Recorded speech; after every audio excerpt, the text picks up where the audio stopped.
Now let's look at two Magalog examples in just a little bit more detail. You see the one from Oprah. It's actually a Slim Jim. She's on the cover, and we have some copy that are going to get people excited about what's inside.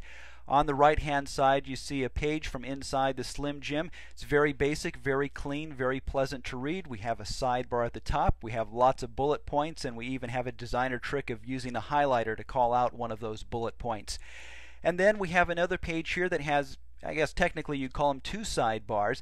And then on the right side you see a nice three-step process if you want to return the product. I think this is great. It makes it really easy. We talked about this with the order form. It makes it really easy for people to see what they have to do if they want to return it. It's unlikely they're going to, but you've shown them how easy it is to return it if they decide that it's not for them. This next Magalog is fantastic. They sell music and shirts. It's a music, events, and lifestyle type Magalog. That cover is perfect. You don't even need to know what the Magalog is about. That cover is going to draw you in. The second page is actually the table of contents and a letter from the editor. So this is going to tip you off that this is more of a magazine style, unlike the Oprah Winfrey one before, which was more of the sales letter style. Inside we have some articles, different people profiles, and interviews, but again, we are still selling products, and this is one of the product sales pages, some shirts for kids. And then on the right side you see that fantastic picture. Now I don't know if someone in your company can do the same thing. If they can, take a picture of it and put it in your Magalog. This is the type of thing that you would see and you'd show to somebody else, just like I'm showing you. That's what we want to do with our Magalog. Again, you might not be able to get somebody to do a one-handed stand like that, but we do want things in our Magalog that make people go, you know, I want to share this with somebody else. Let's talk about the four major questions to help decide if a Magalog is right for you at this time. Now, I always put a little extra emphasis on at this time. A Magalog may be perfect for you in 6 months. I once talked to someone interested in a Magalog, and as I asked questions I found out that the business owner was thinking about a significant change in his product. My feeling was now would be a bad time to invest in a Magalog when the product may be different in a few short months. Sometimes, especially if you're working solo, it's good to think it through out loud with someone else to really figure out if a Magalog is going to be right for you. Here is the first, though, of those four major questions. Are you confident in your mailing list? We touched on this earlier. When it comes to a Magalog that you're going to print and mail, you need to be very confident that you have a list of solid prospects so you're not wasting your marketing dollars. Number two, are you confident in your content? I know a lot of people who have content that has been working for them online or even in a sales letter, and that's a great start for a Magalog. If it's brand new copy, hopefully a professional has worked on it, and hopefully you're willing to test. The most successful marketers test the message, the headlines, the covers, the offers, the price points, etc. Number three, are you confident in your designer? You know, if you're a musician, it doesn't mean you're skilled in every genre of music. Likewise, not all designers can do all things. For example, I don't do logo design, and I tend to stay away from website design. Direct market designers are a little bit different than regular designers that went to design school. You want to find someone who understands marketing and understands that your project is not about showing off all the clever tricks a designer can do in Photoshop. And number four, what is the lifetime value of your best or ideal customer? This is one way I help my clients determine whether a Magalog is a good option at any given time. In fact, it pretty much applies to just about any marketing material that you're thinking of investing in. And that's the first thing I want to talk about. Your marketing is an investment. If you just see it as an expense, then maybe you're not confident about your message and your product or service. Smart marketing is an investment that brings in business that more than covers the cost over a lifetime of a customer's relationship with you, not to mention new customers that he or she may refer to you. So, do you know the lifetime value of your best and ideal customers in terms of how much you make from them over the lifetime of your relationship?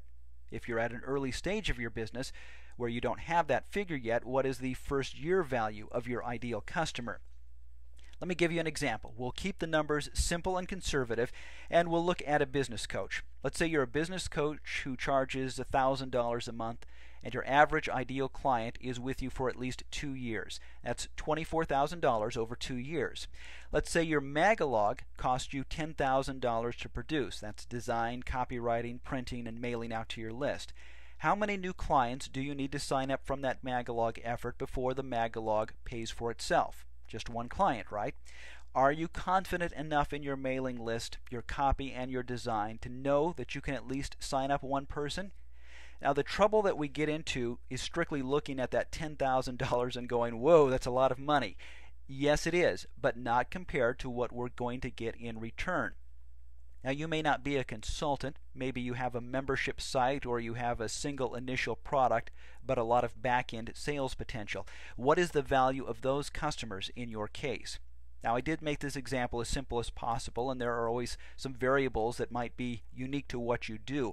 But the point I want to get across for any marketing you do is understanding what a good client means to your business in financial terms. Knowing that will help you determine what might and might not be good marketing platforms for you.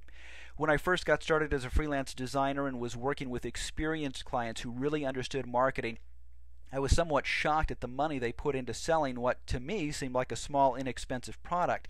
What I didn't understand at the time was that the lifetime value of their customers was far more than just that initial purchase. I made a typical rookie mistake of not seeing or being aware of the big picture. Your prospects and customers want to know what's in it for me. As I mentioned earlier, it's not selfish for your prospects to ask this question. They've been hit from all sides by marketing messages each day.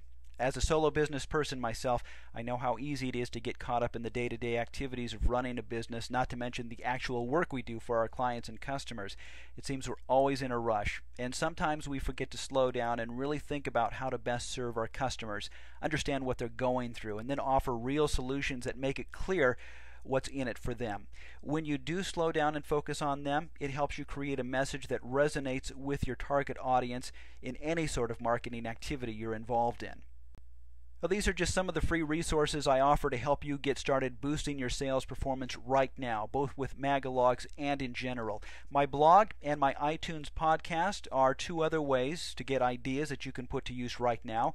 Visit www.magalogguy.com and click on the free Magalog resources link to get these resources and more. If you have any questions or comments about what I've covered, or you're ready to talk about an upcoming project, feel free to contact me. I do offer a free consultation by phone to talk about your current and future marketing projects. It doesn't always mean a Magalog is the right step. My purpose isn't to sell you a Magalog. My purpose here was to help you discover what Magalogs are all about and why they're such a powerful marketing tool. My project consultations are intended to help you decide what might be the best marketing platform for you to be involved in. In addition to Magalogs, I do layout work for books, sales letters, training material, and much more. I'm Mike Klassen, the Magalog Guy. Thanks for joining me today.